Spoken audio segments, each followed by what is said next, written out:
Sa 6,483 housing units sa ilalim ng Zamboanga City Roadmap to Recovery and Reconstruction o Z3R program, 70% pa lang dito ang natapos at naipamigay sa mga biktima ng 2013 Zamboanga Siege. Sa ngayon ay patuloy pa ang konstruksyon ng mga natitirang pabahay na target matapos sa ikalawang bahagi ng 2017.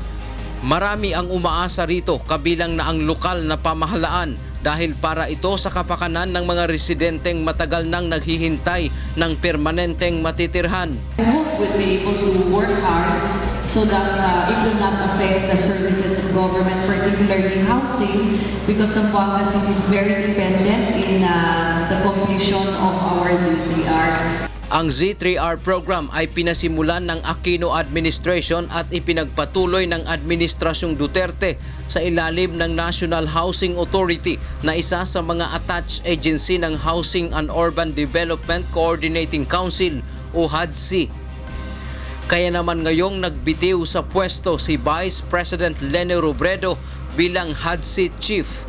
Nagkaroon ng pangamba ang mga Zamboangueño na maapektuhan ang magiging takbo ng proyekto. I just pray that whatever decisions our higher national elected officials would do, it will not affect the delivery of services for our people.